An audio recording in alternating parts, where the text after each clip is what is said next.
Absolutely. There we go. So, you know, Jenny of the Jungle it's a cool company. You guys have a great logo. If you guys at home want to check this out, jennyofthejungle.com is where they want to go, right, Aaron? Yes, you can also follow us on Facebook. Just search for us on Facebook, and we have an Instagram, which is Jenny of the Jungle 2. Long story. The Instagram bots took over the first one, so Jenny of the Jungle 2. Yeah, you got to love technology, right? When it works for you, Yep. it's great. Um, okay, so I have to ask, I know, like I said, I know you as a bird trainer.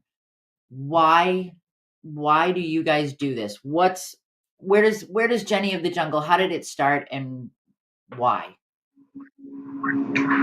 So it started. Actually, Jenny has been pretty much volunteering her entire life. She's lived all over the world, including spending long periods of time in Ecuador and Peru.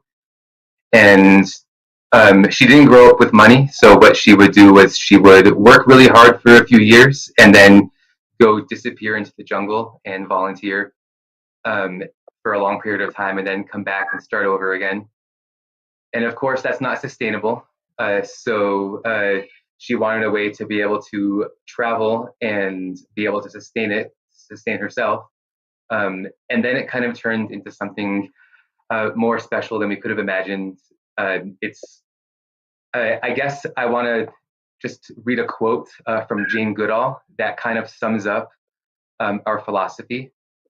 So the quote by Jane Goodall is, I like to envision the world as a jigsaw puzzle.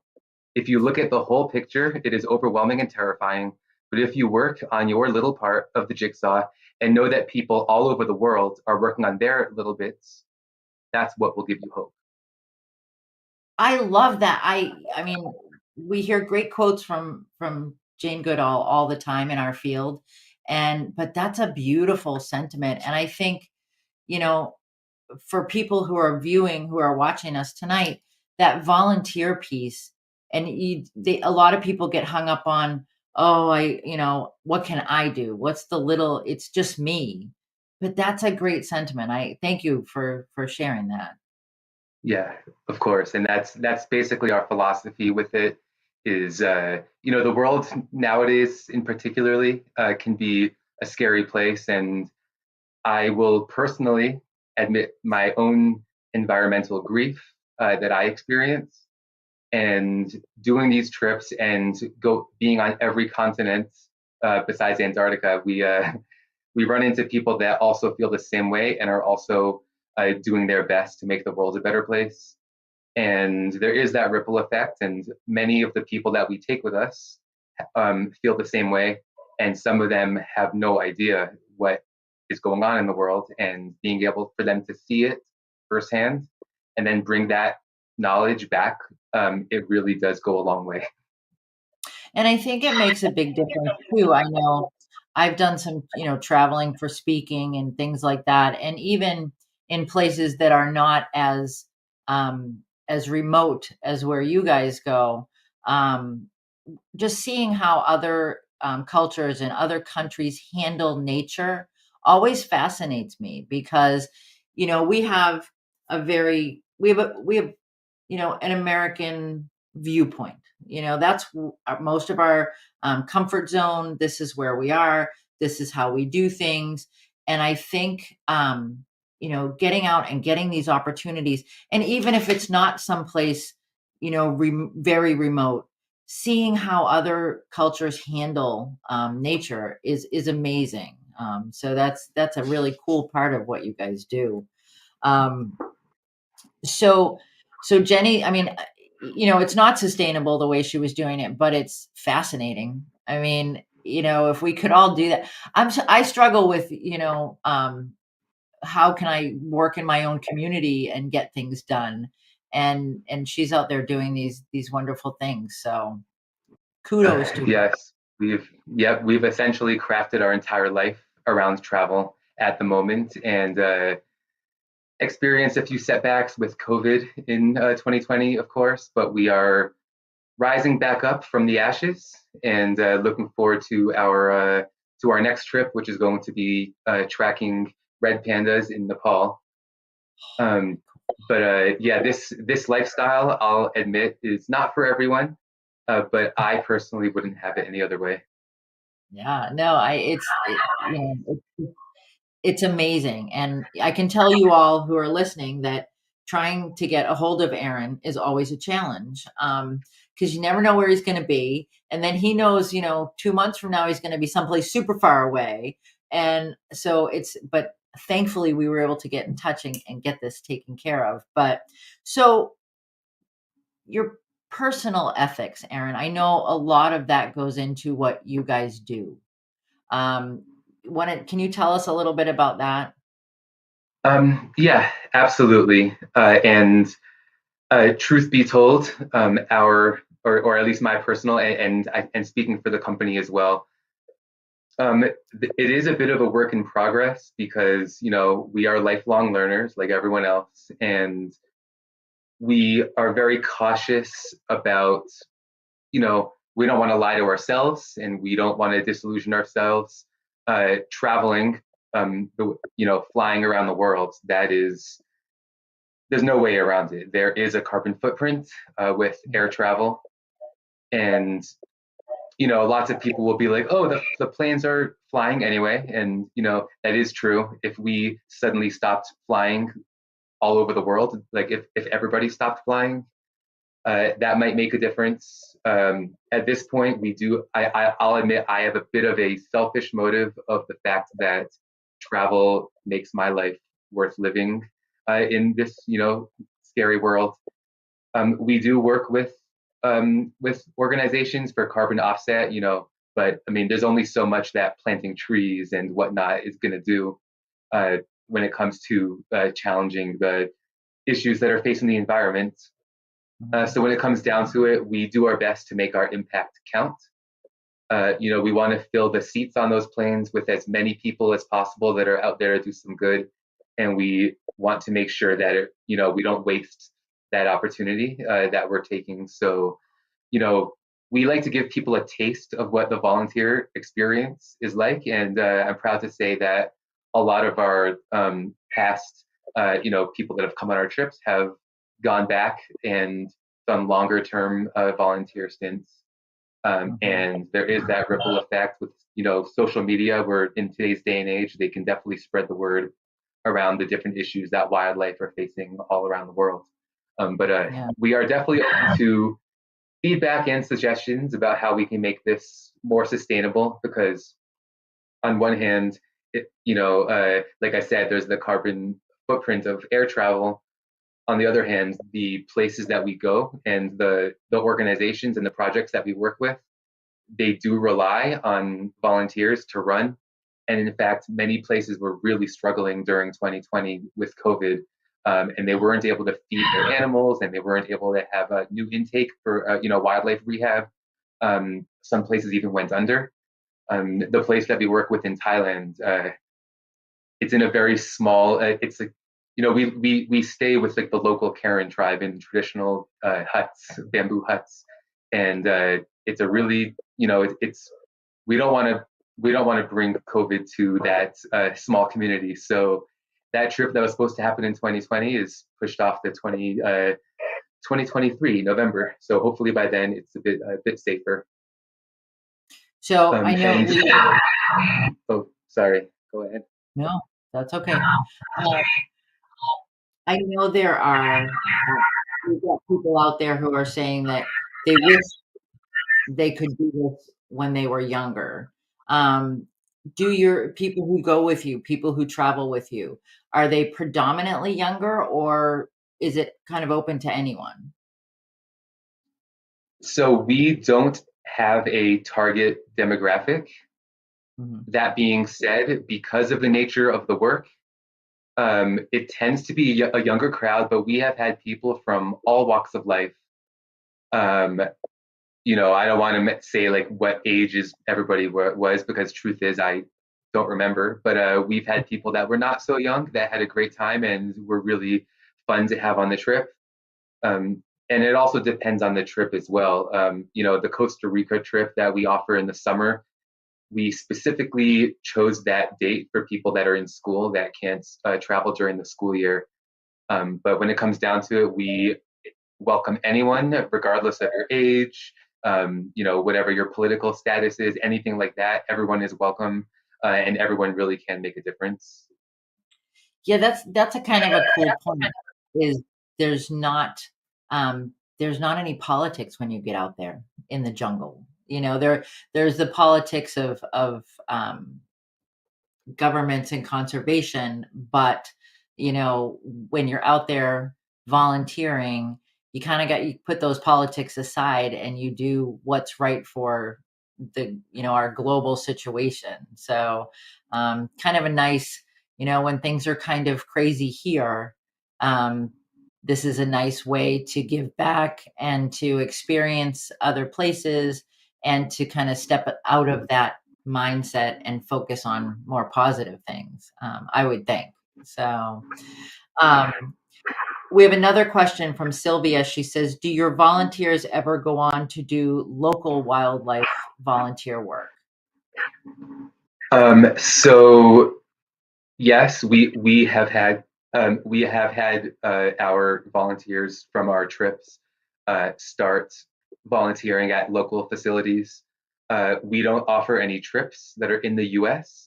For a variety Mhm. of reasons, but many of our past volunteers have definitely gone out and started, volunteering places for sure. Yeah. Yeah. I think it's, when someone gets a taste of that, they realize how it's rewarding, and it's not, you're doing it for other people, but at the same time there's something that it fills a need in people as well. I think that's my opinion. And so Oh, once you get a absolutely. taste of it, you want to do more. It's like, okay, well, I can do that, I can help with this, and then you see the impact that your little puzzle piece makes, and then you want to get more of that. So that's kind of cool. um Yeah, so definitely. so you and I, before we came on, we talked about ethical projects. And, I know last week on our live stream, Aaron, we did parrot scams, and how there are all these people taking advantage of more people wanting parrots as pets. And there's so many scams out there and things like that. How do, how do you choose where you want to do this volunteer work? Like, how do you make sure that it's an ethical project? That is a great question. And Jenny handles a lot of that because she has made a lot of connections in the conservation world over the years. She's been volunteering for, at least 20 years. So pretty much half of her life. So she vets out a lot of places. We have returns to places that one or the other or both of us have volunteered ourselves in the past. We sometimes will go and check out a place for ourselves to see if we want to bring volunteers back. We also spend a lot of time browsing their social media and seeing their online presence and their reputation, the ways that they make money and their impact on the community, things that they allow their volunteers to do.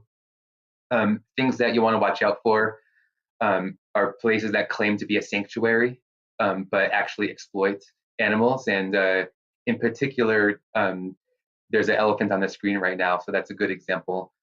In many parts of Asia, and this is a very controversial topic, to be honest. And I'm always happy to have this discussion with people. So don't I'm always happy to open up the conversation about it, but we tend to avoid places that allow elephant riding. Mhm. For That's just one example. In the US, maybe elephants can be trained. I actually don't know much about it, but I do know that the process for getting elephants, to allow tourists to ride on them, doesn't really have they don't really have the best quality of life, to put it lightly. So we typically work with facilities that have rescued, elephants from the from the tourism or sometimes logging industry. The elephants that you're seeing, in the pictures, they are all rescues from those kind of, tourist industries. And the way that it works at our Thailand project is these elephants have free reign of the jungle. Each one of them has a mahout, which is their own, essentially their own trainer, who is basically there to make sure they don't get into trouble, so that they don't wander onto farms. But these elephants are free in the jungle, and we are living with them. And sometimes we'll have to trek like 6 hours out into the jungle just to find them. And any interaction that you see with us and the animals is all on the animals' terms. Um, and honestly, that's how I train. That's how I was taught to train birds and work with animals myself, is empowering the animal to make decisions. We try to avoid, well, we go out of our way to avoid any place that makes money from exploiting the animals in any way. We also pay attention to their social media. We look for disclaimers about like how these are not pets and whatnot. And you can kind of tell based on how they describe certain red flags. Like if they overuse tourism language, you know that can kind of be a bit of a red flag if it's too salesy. If they're overemphasizing the need for volunteers, truth be told, like most places, they make money off of the volunteers, and that keeps the place running. And that's most of what our contribution really is. We aren't lying to ourselves and acting like I'm very inexperienced with anything besides birds, so I'm not going to act like I'm going to show up and save all of the animals, right? And if the facilities are acting like that's what they need you for, then that's a bit of a red flag. If it's a wildlife rehab, and the volunteers that have no experience are working around the releasable animals, that's something that we want to pay attention to as well. Whenever we bring volunteers to a rehabilitation center, we are working and helping with the non-releasable, making enrichment and cleaning and feeding and stuff like that. We basically are very careful to vet out the place as much as possible. So yeah, hope that answered the question. No, it definitely did. And I think, a lot of times the people who listen on a regular basis to the live streams are mostly parrot people and parrot lovers, parrot owners. And, I think you and I talked about this, Aron, that even though a trip may not be to go see parrots, it may be to help in an area that the ecosystem includes parrots. And so by impacting that, you're indeed impacting, the lives of these parrots that we love so much. And so when you do this, um, is it always targeted at one specific animal, or is it kind of Not necessarily. Every trip is different. And by the way, we do see plenty of parrots in the wild and at many of the rehabs, especially in the tropics. There are parrots at the facilities. Every project is different, like I said. The Thailand trip is specific to elephants, and we've done trips that are specific to one type of animal. But we've also done trips to wildlife rehabilitation centers that we don't even know what animals will be there until we arrive. So sometimes it makes it hard to market or advertise for a trip using our past photos, because we don't know if we don't want to give people expectations that they're gonna, be hanging out with monkeys, and then we get there and there's no monkeys, for example. But yeah, we have trips that are just general wildlife. We've done trips that we've done trips with wildlife rehabilitation. We've done trips that have like a bit of random work. Like sometimes we don't really know what the work will be until we arrive. In one of our trips in Namibia, part of what we did was mostly helping with the locals and wildlife, conflict. And that involved a whole lot of random tasks, like like taking down fences and putting them back up in a more wildlife friendly way. Um, Super random, I know. So it really does depend on the trip, and sometimes the exact same trip can be different from one year to the next. Well, Mhm. And, I think too, that's part of the joy of that is that you're getting to see, um, it's wildlife in action. It's nature in action. It's not gonna be the same every year. You can't make those promises, although we've got Sylvia saying, "Do a bird trip." So, I don't know, maybe you we've and done bird Jenny need. trips. There we go. So, we've got people out there who are interested, and I think, you know, it's so important to think about this, for lack of a better term, I mean, globally. It's impact. Your corner is impacting so much, and each of these trips impacts more than just where you go and where you are. So, I think that's something to think about. Um, I know we didn't discuss this before, but interaction with people who are native to where you go. How does that how do you feel how does that work out? So we really care a lot about how we are perceived by the local community, by Mhm, people native to that country. It definitely requires humility, and we acknowledge that we might appear to be, especially because I would say 90% of us that go are from the U.S. So we try to not look like the privileged Americans that we are. Some we always will hire locals for everything that we do. So with our transportation, with our um, with our accommodations, we do tend to stay local versus corporate.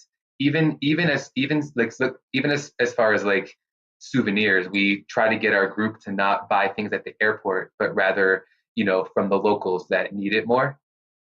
mhm. So that's part of it. Is we just want to demonstrate that we are there for the wildlife and we are there to stimulate their economy as well.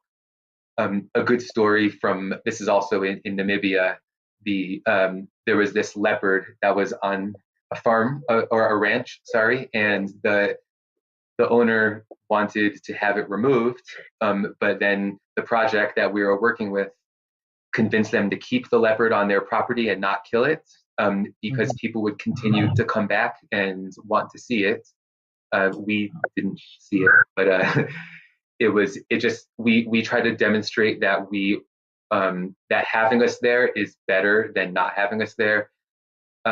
We're no stranger to the fact that when Americans are on vacation, they tend to party it up, and they don't always make the best impression as far as faux pas and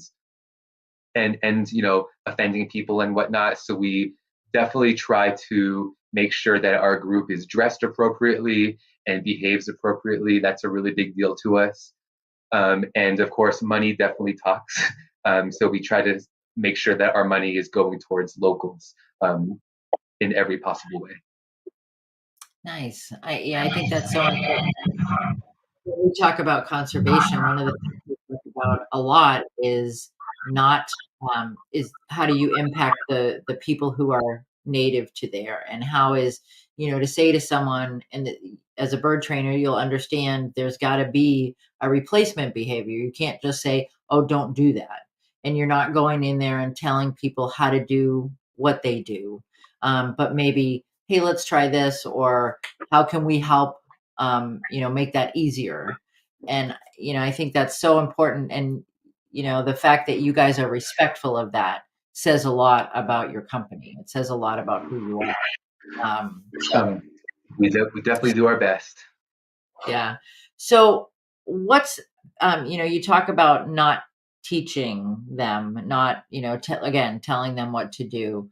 What's the, and I'm putting you on the spot and I'm sorry, what's the most interesting thing you've ever learned from someone that you've encountered on a trip? That is a very good question. And oh man, where to begin? Truth is,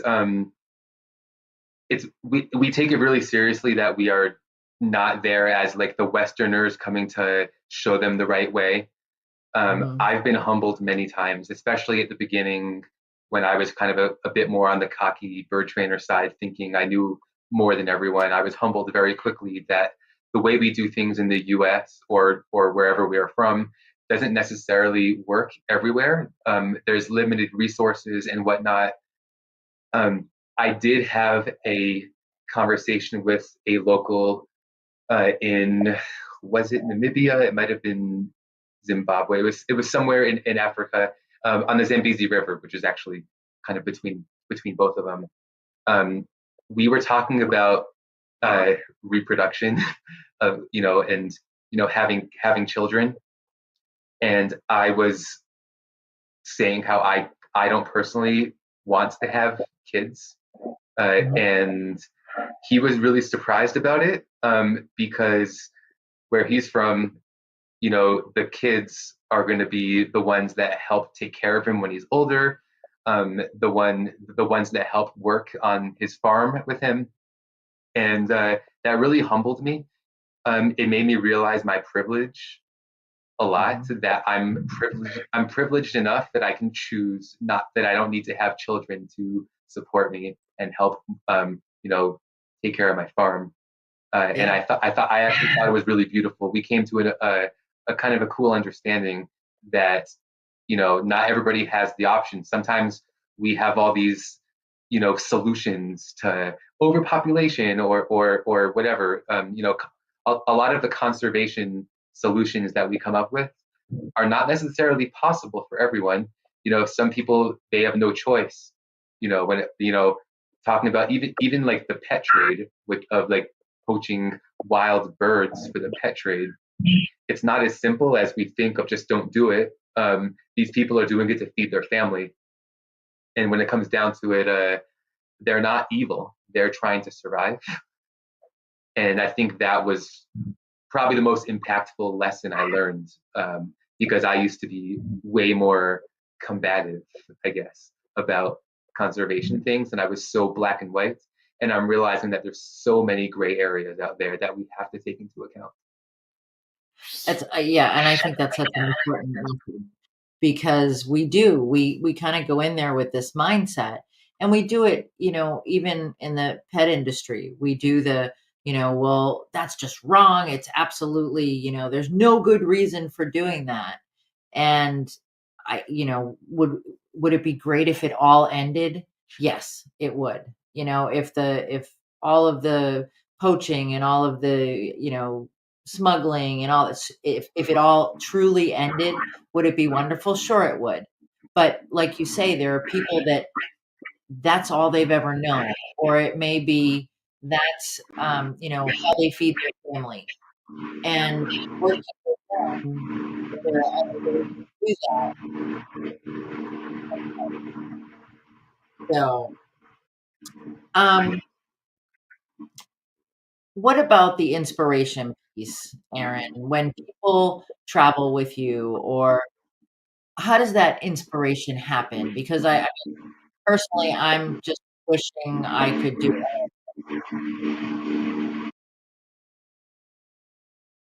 Sorry, your last sentence cut out. Do you mind repeating? I'm sorry.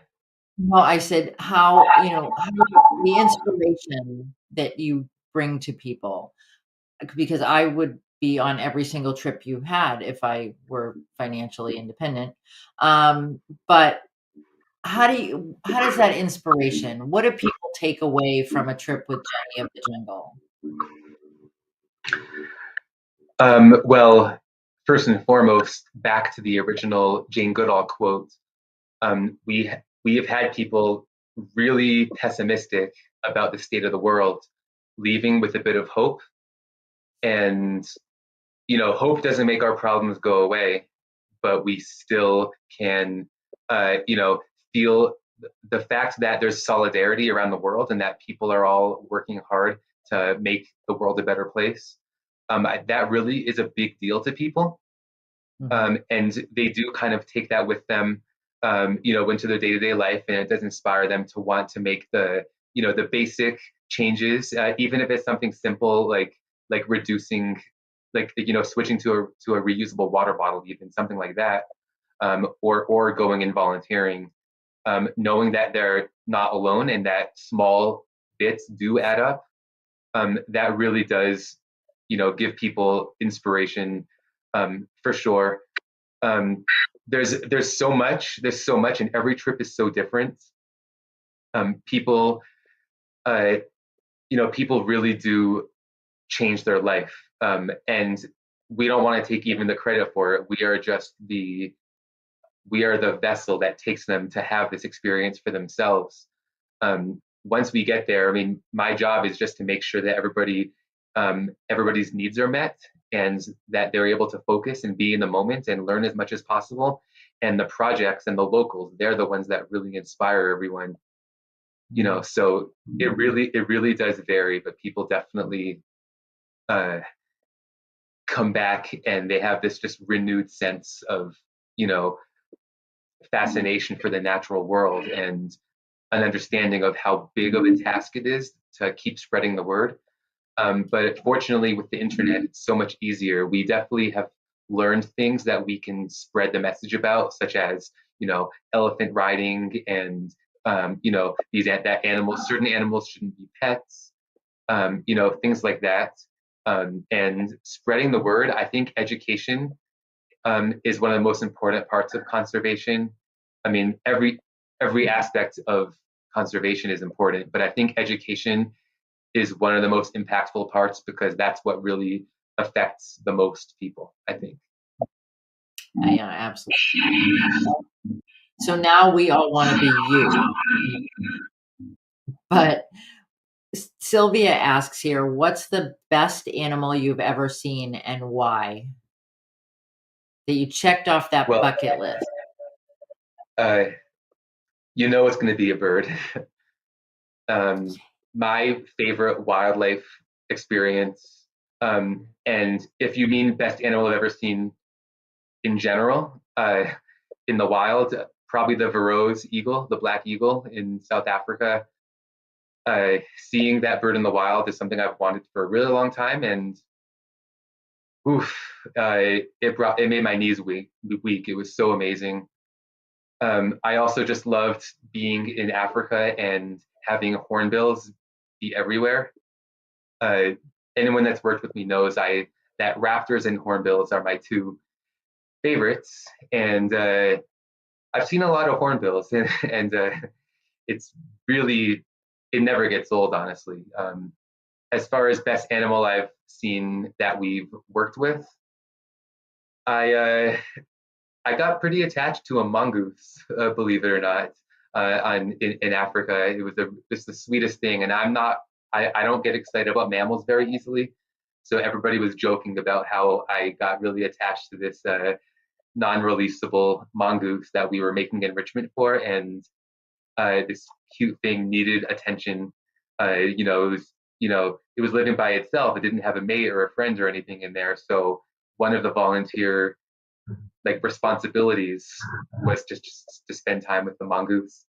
It was awesome. So All right. I kind of thought it might be a bird. So what's coming up? I mean, we is there what's coming up in 2023? What are we looking at, and how can we be part of that? yeah, so we have two trips at the end of 2023 that we still need to fill. We have a lot going on in between, but the things I want to talk about right now is we have an upcoming trip to Namibia in October 2023, and then we're going back to Thailand again as well in November. And the one in Namibia will be at a wildlife uh, rescue and sanctuary. So there will be large mammals, like large carnivores, monkeys, uh, and some of the smaller African mammals as well. Some of them will be releasable and some of them will not be. But the work that is involved is going to be so random, you know, whether it's helping build things or make diets or make enrichment or cleaning or doing surveys. I mean, I couldn't even tell you, but every day there has been absolutely incredible.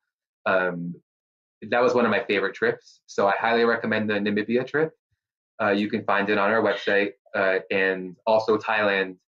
We're going to go back and see our friends with the elephants, and goosebumps, honestly, walking in the jungle and then suddenly you feel the ground vibrating underneath you and these huge elephants come up to you. And it's really cute how these huge elephants are so careful around us. Like they could squash us like a bug, but it's so safe. It's so the the project really takes the safety seriously, but we get to be so close. I mean, you saw the pictures. The elephants have been around humans their entire life, and they just if you want to get close to elephants, Thailand is the trip for you. So how long are the trips? So that varies as well. We try to keep in mind the timing and people's home lives and whatnot. We try to have a variety of trips, like as far as how long they are. So Mhm. the Namibia one is going to be, I believe, a couple of weeks. I think it'll be about 2.5 weeks. There's no point in doing a 20-hour flight just to go for a few days, right? So the further the trek, the further it is away, the longer the trip will be in general, generally speaking, and then depending on the time of year. So I think Thailand, I think will be about 10 days total. We've done shorter trips as well. We've done, the Costa Rica trip was just a week, for example. So Mhm. they're all different, and on the website it tells you exactly. So those are the two that are not full, right? You have others coming up as well, just so people know what you're up to? Yeah, I mean, we're going to Nepal next month, and that's full. Um, and we also have Costa Rica. Actually, no, Costa Rica is happening in the summer. So we have some other of our own projects that we're doing, but for now, the only trips to talk about are those two. Okay. And as far as so we didn't discuss this ahead of time. COVID impact. How are you? So obviously we don't want to bring anything there. And people want to be safe as well. How do you guys handle that? Um, well, so first of all, that's part of why we don't have a lot of trips right now. Mhm. We've had many trips that keep being pushed off to the point that we're like, hey, let's not even plan it until we know for a fact that we can keep you all safe. Mhm. We wore masks the whole time. Um, there was a vaccination. You needed proof of vaccination to get to go on the flight at the time. Um, so there's that. So it really depends on the situation. Mhm. As of now, I mean, we as a company can't really force anybody to get vaccinated, for example, but the airlines sometimes do. And when it comes down to it, we err on the side of caution. And that's, like I said, that's why we don't have a lot of trips at the moment because things keep changing. You know, it's so unpredictable right now that we are just trying to keep afloat for now. And once things are a bit more predictable, we might start offering more and more trips. We actually have hired another leader who led our past Costa Rica trip, and she did a fantastic job. And we're also hoping to start hiring locals to lead some of our trips as well, so that we might actually make a profit for once because we don't have to pay for airfare of a leader. But that's Mhm. besides the point. Um, as of now, COVID is, it's a scary thing, and we actually don't always know what to expect, but we are always going to err on the side of caution. So if we're gonna be around locals, we, so far at least, have been wearing masks in situations that we can't socially distance, and we just play it as safe as possible. But when it comes down to it, I actually got COVID in Salt Lake City, so go figure, right? I'm all over the world and I ended up getting COVID in my old hometown. So it just really is unpredictable.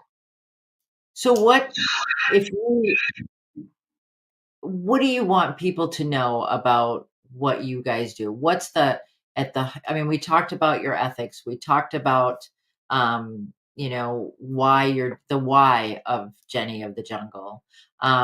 But if somebody out there is kind of hesitant, maybe this is, more than they want to take on, or um, what do you say to someone like that?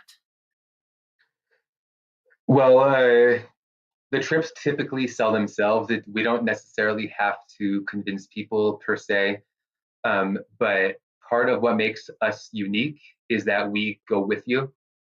There's many places that you can just show up and volunteer, including some of the projects that we work with are not exclusive to us. Some of the projects that we work with, anybody can just find them online and go, right?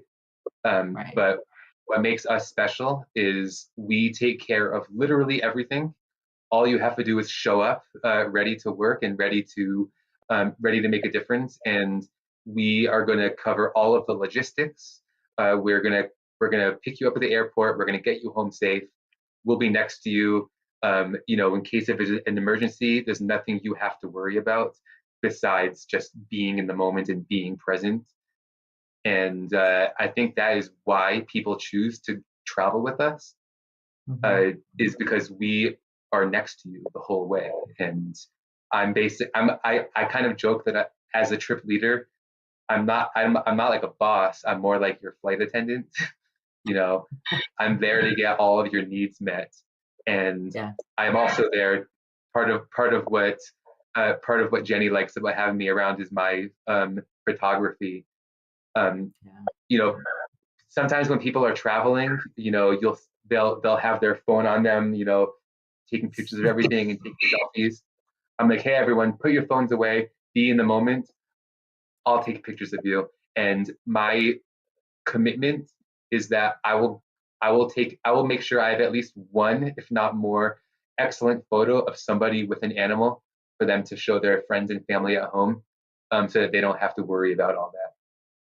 See, that's the thing. It's so nice that people are able to relax like that. They're able to kind of it's when you say be in the moment, I think that's so important for people that we get stuck with our phones and we get, got a cat and I'm guilty, when I go somewhere or I'm consulting somewhere, there's cool animals and I want to do that. And if I'm out in nature, I want to get every moment of it. And it's because I'm old and I forget things. But the fact that you just kind of handle it. So you've got Terry. Terry breeds some beautiful birds, and she said she'd show up. She wants to see some hornbills, and she'd show up.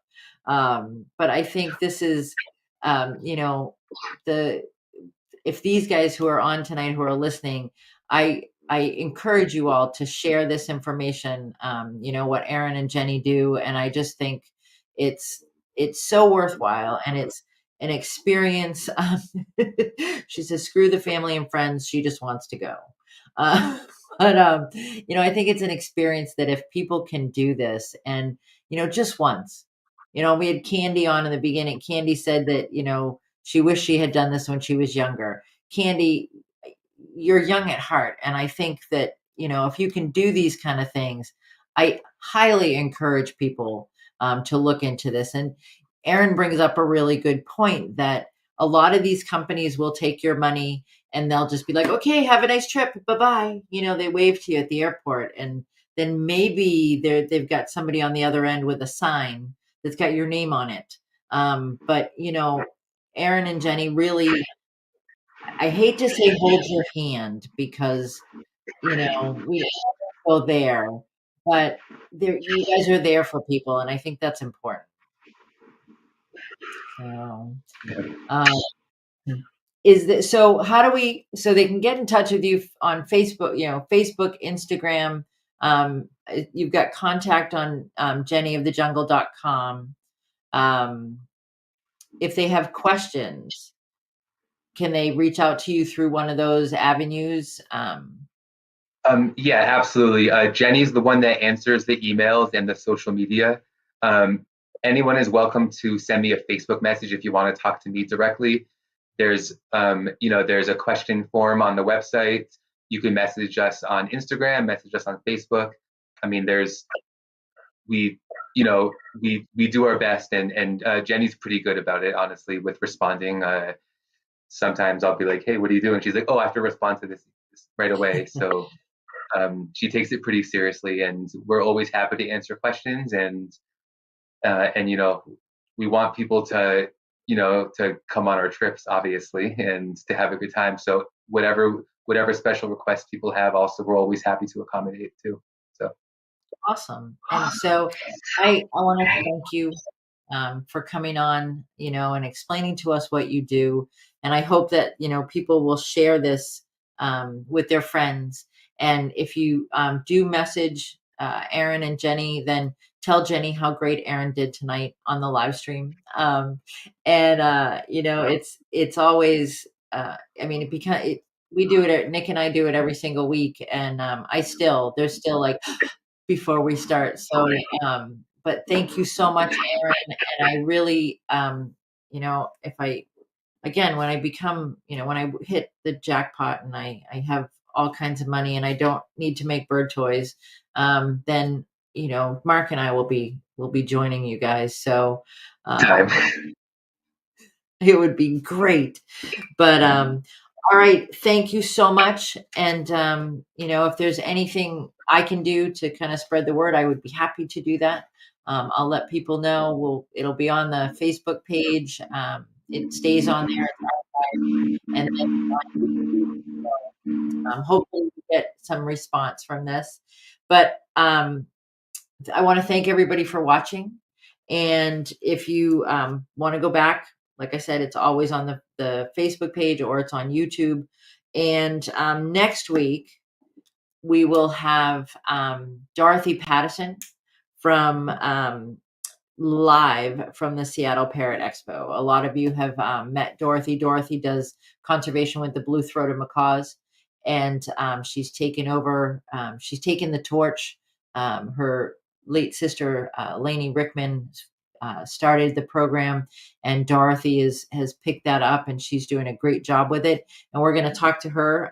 She'll be at Seattle Parrot Expo, and Nick will be there. So if you guys have anything you need in the meantime, let me know.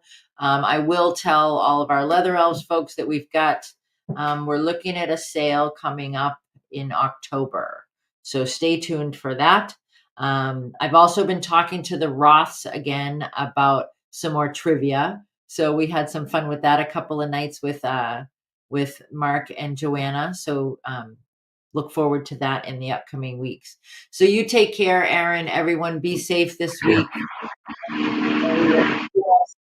Bye-bye.